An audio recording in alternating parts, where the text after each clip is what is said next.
Hello, everyone, and thank you for joining me. I got a beautiful message last week from His Chosen 1409, and this video is inspired by that message. It says, "Thank you for celebrating our natural beauty." And I got a little heart. So I just love that message so much. And it got me thinking, what do it got me thinking about this. What do Chad women, Yao women, and the Braided Rapunzels of Namibia all have in common? What do they have in common? They all have really, really long hair. In fact, their hair goes down to the ground. The Rapunzel's hair goes down to the ground. The Yao women are known for their long hair, over 6 feet long. They're in the Guinness World Record. But I also thought to myself that it was such a beautiful thing that it's part of all three of them. It's part of their routine and their culture to care for their hair, to put the time in to meticulously care for their hair. They've all developed recipes for shampoos. They do not use commercial shampoos. Take note of that. They do not use commercial shampoos. The Yao women use a shampoo that they make from rice. It's a specific rice that they use, and they wash their hair with that rice and with spices. Um, the Rapunzels of Namibia, the braided. Oh, it's a mouthful. The braided. Make sure I get it right. The braided Rapunzels of Namibia. They put clay. They put actually they put tree bark. That's right, tree bark and fats in their hair. This is a process that they start when the girls are very young, around age 12. And it's a paste that they put in the hair. And I believe they keep it in their hair for years. And then they take it out, or they open the hair, and then the hair is revealed. And they style the hair, and depending on their status, like if they're married or not, or if they're turning 16, they have different ceremonies or things that they do with their hair to grow their hair. I know that the Chad women, they also do not wash their hair with commercial shampoos. They use shebe. They use shebe powder, and they mix it with either water or I believe it's sesame seed oil. And they apply this mixture. They keep applying this mixture to the hair, and they don't wash. I don't believe that they wash their hair. They definitely don't wash it often, but I do not believe they wash their hair at all. They just keep applying and reapplying this mixture to the hair. And the Yao women, they wash their hair in the river. They wash their hair in the river with their shampoo that they create, and they pass down the recipes, from one generation to the next. All of this, with all of these three cultures, they all pass this down almost as a heritage, to be able to grow and take care of their hair. And the care that they take, the meticulous care that they take with their hair, prevents their hair from breaking, even from childhood. With the Yao women, and as well the Chad women, the hair becomes so strong that it does not break. So I thought, what can I take from that? What can I learn from that? Because not too many of us have been even taught how to care for our hair. It's not something that we have. Um, it's not something that we are known for. It's not something that um, is passed down from one generation to the next, how to care for our hair. And so I love these cultures for the reason that they take so much care with their hair, because to them it's so precious, it's meaningful, it means something depending on how they braid the hair. Oh, and by the way, box braids came from these women in Namibia, the African women that have hair down to the ground, the braided Rapunzels, the box braids, that style originated there. So, very beautiful culture. The good thing about YouTube and the good thing about um, Google is that you can research this. You can look this up and you can learn about caring for the hair. So, what can you take from this? What can I learn from this? What I learned is to really pass down a love for our hair, a love for its versatility, a love for its texture, and by the way, the Chad women, they don't. It's people say, well, it's genetics, but it's not genetics, and the reason why we know this, that it's not just genetics, but it's the technique that they use, it's the herbs and the spices that they use in the hair. The reason why we know this is because the bangs, they don't apply this mixture, the shebe mixture, to the bangs. They only apply it to the rest of the hair. And so if you research this, you'll see that the bangs stay short, but the rest of the hair is very, very, very, very long. And I believe too that the shebe powder, I actually have shebe powder and I plan on making something with it for my hair. The thing that I have to research a little bit more about is that I heard that it loosens the curl pattern slightly. It loosens the curl pattern. So if that's not something that bothers you, it might be something worth your while to do to strengthen the hair so that you don't have breakage. Because again, if your hair is breaking at the same rate of growth, you won't see much progress if you are trying to maintain your length. If it's breaking at the same rate of growth, it'll just plateau.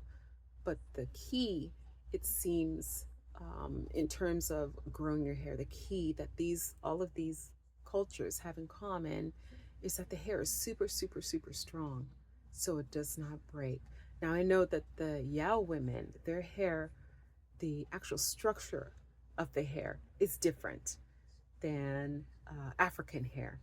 It's a different type of hair. It's super, super strong to begin with. In fact, Asian hair is super, super strong. They just have a different structure of hair. But the wonderful thing is it doesn't matter. It doesn't matter what your structure of your hair is. It doesn't matter if it's super coily. You can still grow your hair. But what I learned, again, going back to what I want to take from this, is I want to show my daughter. I want to show my daughter how to care for her hair. I don't want to sort of just default, fall back on a relaxer because that's what's always been done. I definitely don't want to do that. My daughter has never had a relaxer in her hair, and I would like it to stay like that. Never, for her, never to put that poison. It's poison to put that in her hair, but to learn from me how to care for her hair. Her hair is very, very long. She has beautiful hair, and I want us, myself included, to celebrate our hair. And from these different cultures, from these different ways to take care of hair, I want us to develop our own system for hair care. Something that works for them might not work, for me. For example, I need to wash my hair. I can't not wash my hair.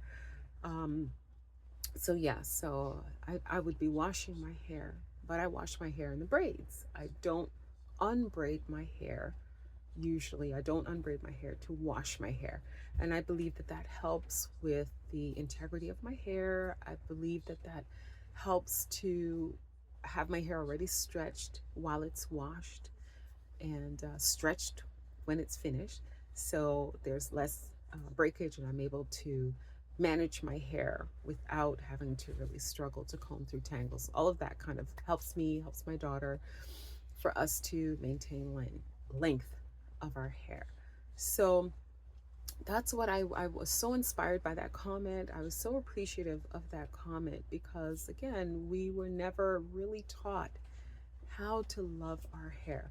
I have one memory, one memory when I was a girl, maybe around, I wasn't a teenager, maybe 8 or 9.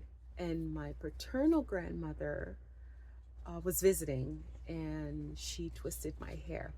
Now, that was the first time in my life. I didn't even know. I didn't even know that my hair could do that. And as she was twisting my hair, she was saying nice things about my hair. And I loved the twist. And it was years later, many, many, many years later, that I remembered that. I had forgotten about it because I had been relaxing my hair for a long time, relaxed my hair too long. Um, I liked my hair relaxed, but it just took me out of touch with me, with my authentic self, with my real hair. Um, and it was very damaging, burned, and everything. So I always remembered my grandmother twisting my hair and me being shocked that it could do that. I had no idea. My mother would cornrow my hair, and she was very good. She'd make it so cute. The cornrows would go all the way up, all the way up, all the way up, and then I'd have a bun. I remember my mother would do that, but I never learned how to cornrow. I'm just learning now because my daughter is interested in it. So I'm just learning now.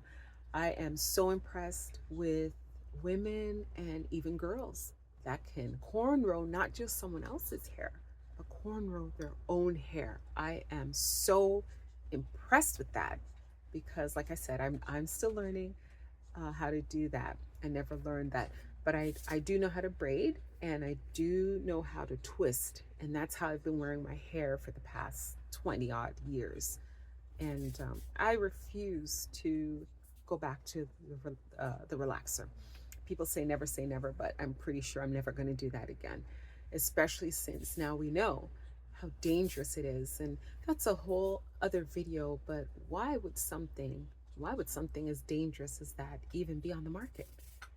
Does that make any sense? Like, what would be the purpose of that?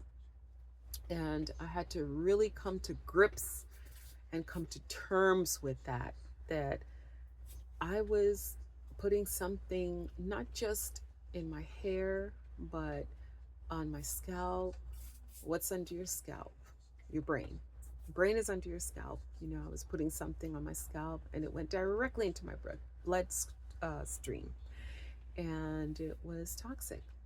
So I had to come to terms with that, and I believe that's the reason why I would never go back. I've seen some women on YouTube and on social media, across social media, that have gone back to relaxing their hair.